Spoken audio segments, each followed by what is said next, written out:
Сабақ тақырыбы жасуша ағза құрылысының негізгі бөлшегі. Прокариоттар мен протистер бір жасушадан ғана тұрады, ал көп жасушалы ағзалар көптеген жасушалардан тұрады. Жасуша терминін Роберт Кук қолданды.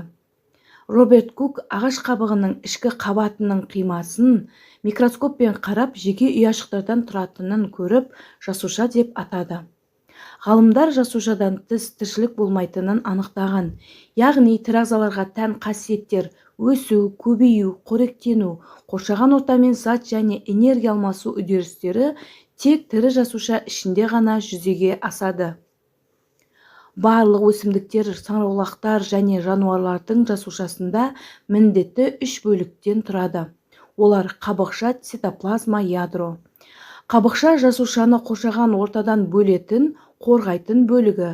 Цитоплазма жасушаны толтыратын тұтқыр сұйықтық, онда түрлі органоидтар орналасады. Ядро көбеюге қатысады және жасуша тіршілігін басқарады. Ғаламшарымызда алғаш рет бір жасушалы прокариотты бактериялар пайда болды. Прокариоттардан алғаш ядросы қалыптасқан эукариотты ағзалар пайда болды. Протистер патшалығы. Протистерден көп жасушалы ағзалар пайда болды.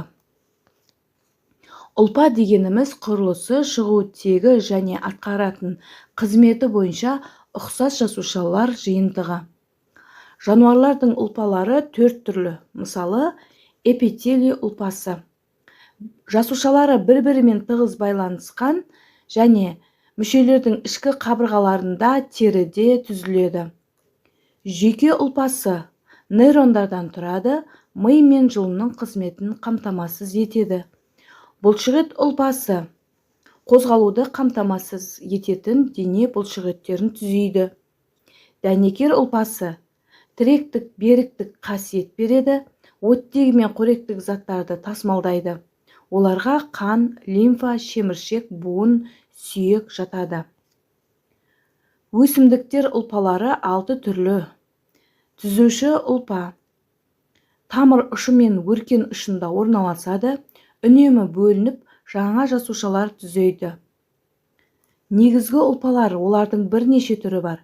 Фотосинтездеуші, қор жинаушы, су жинаушы, ауа жинаушы түрлері бар.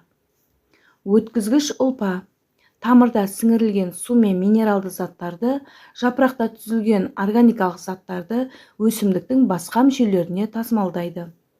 Жабын ұлпа өсімдіктердің ішкі жүйесін зиянкес микроорганизмдердің енуінен қорғайды және газ алмасу, судың артық булануынан сақтайды.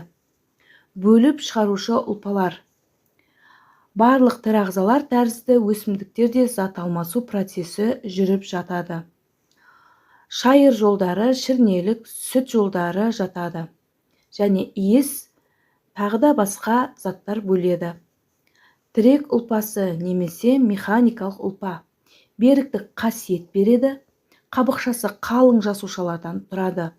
Мысалы, жаңғақ пен емен жаңғағының қабықшасы алхоры өрік сүйектерін жатқызамыз. Мүше дегеніміз тұрақты орны, құрылысы бар, белгілі бір қызмет атқаратын ағза бөлігі. Мысалы, өсімдіктердің мүшелері гүл, тұқым, жапырағы, сабағы, тамыры, жемісі жатады.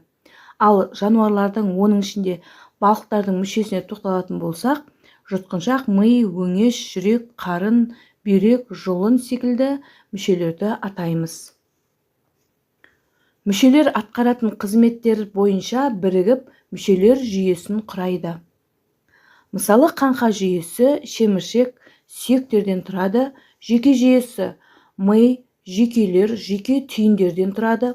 Қан айналым жүйесі, жүрек және қан тамырлары, оның ішінде артерия, вена, капилляр тамырларынан тұрады. Тыныс алу жүйесі, мұрын қуысы, жұтқыншақ, көмей, кеңірдек, бронхы, өкпелерден тұрады.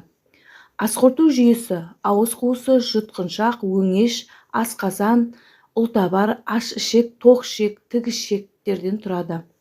Зәр шығару жүйесі, бүйрек, несебағар түтігі, қуық және зәр шығару өзекшесінен тұрады. Бұлшықет жүйесінде қаңқа бұлшықеттері, жүрек бұлшықеті және бірыңғай салалы ішкі мүшелерде кездесетін бұлшықеттер жатады.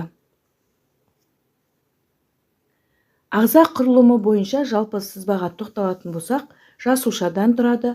Жасушалар бірігіп ұлпаны құрайды, ұлпалар бірігіп мүшені құрайды, мүшелер бірігіп қызметі ұқсас мүшелер бірігіп мүшелер жүйесін құрайды, ал барлық мүшелер жүйесін біріктіретін болсақ, тұтас ағза қалыптасады. Енді оқу тапсырмасы: төменде кестеде берілген мүшелер жүйесіне оның құрамына кіретін мүшелерді атаңыздар. Сіздермен болған мен Рауа Болатбекқызы. Келесі кездескенше.